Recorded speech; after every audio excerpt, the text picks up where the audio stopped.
বৰ্তমান জুবিন ক্ষেত্ৰ কেনে আছে? জুবিন ক্ষেত্ৰৰ পৰিৱেশ কি? কেনেদৰে আছে প্ৰাণৰ শিল্পী জুবিন গাৰ্গ? চৰকাৰে কিমান গুৰুত্ব দিছে জুবিন ক্ষেত্ৰক লৈ? এইবাৰ এজন কেব ড্ৰাইভাৰে খুব উজাৰিলে নিজে অসমীয়া হিচাপে জুবিন ক্ষেত্ৰলৈ নাহো বুলি।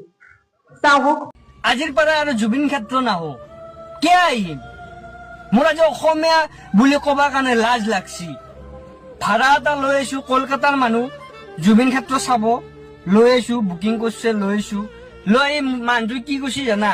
কৈছি ভাইটি কি জুবিন ক্ষেত্ৰ দেখোন অকল ধূলা ধূলা ধূলা। লাজ লাগছি আজি মোৰ। কি কম, আমাৰ প্ৰাণৰ জুবিন দা এনেকে ধূলাৰ মাজত ৰাখি থৈ দিছি। পানী মাৰা মানুহ এটাও নাই। পানী মাৰাটো চৰকাৰ ব্যৰ্থ। আজি আজি বাহিৰৰ মানুহ জুবিন ক্ষেত্ৰত আহি লাজ দি গৈছে যে এই অৱস্থা, ইমান ডাঙৰ ইমান ৰেকৰ্ড কৰাৰ পিছত এই অৱস্থা মানুহ এজনৰ। এটা পানী মাৰা মানুহ নাই। কিমান বয়সীয়াল মানুহ আহিছে, ধূলা ধূলা বালা ভৰ্তি। চাৰু চাই দোকান বহি দিছে। কি হব দোকান হলি?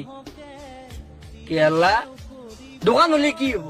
শিখৰ পাই চাদা পাই দুদিন পিছত ভাং পাৱা হব। বেলেগ আৰু কি? কিন্তু এই জুবিন ক্ষেত্ৰখন যে অলপ বনাব লাগে, অলপ ভাল লগা কৰিব লাগে, সেইটো কিন্তু কাৰো খবৰ নাই। ইলেকশ্যন আহি আছে, ইলেকশ্যন যোৱাৰ পিছত কিজানি এইবিলাক উঠাই দিব। কোন জুবিন পাহৰি যাব মানুহে।